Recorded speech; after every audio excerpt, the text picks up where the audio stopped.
মানিকগঞ্জ আছে, ওনাকে না দেখলে ভাবা যায় না, বোঝা যায় না। ওনার কাছে কোনো দল ছিল না, মত ছিল না, ওনার কাছে কোনো বড় লোক ছিল না, কোনো গরিব লোক ছিল না।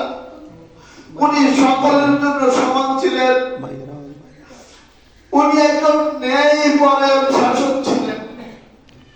উনি 1977 সাল থেকে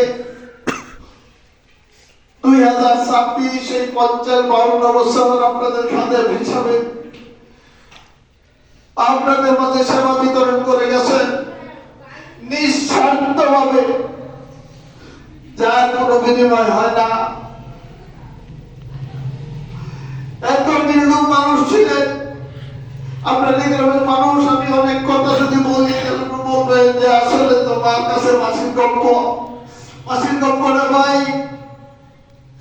এই 15 মাসে 17 মাসে আমাদের অবস্থার সমাজে পরিবর্তন হয়ে গেছে। আর তার বাড়ির পলেস্তারা খুলে, ছাদের পলেস্তারা খুলে আমাদের মাথার উপরে বলেছে।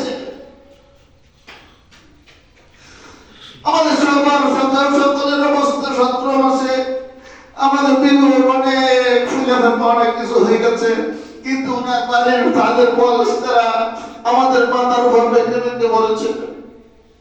এই হলো নুরুল্লাহ। দুনিয়াতে কোনো লোক লালসার মধ্যে ছিল না।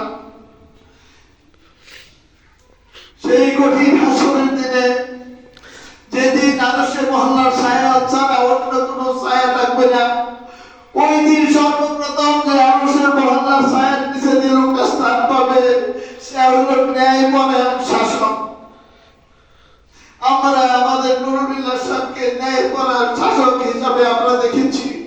আল্লাহ ওনাকে ওনার আরশের ছায়ার নিচে অবশ্যই জায়গা দিবেন এবং ওনাকে অবশ্যই জান্নাতুল ফেরদৌস নসিব করবেন। আল্লাহ তোমার কাছে আমরা যারা এখানে নিরীহ মানুষগুলো উপস্থিত হয়েছি, আল্লাহ আমাদের মনের কথা তুমি জানো। অনেকে ভাষায় প্রকাশ করতে পারবে না। আল্লাহ সকলের মনের কথা আল্লাহ আমাকে মাফ করে দেন। আল্লাহ ও আল্লাহ, ওনার চলাফেরায় এই ওনার 52 বৎসর জীবনকালে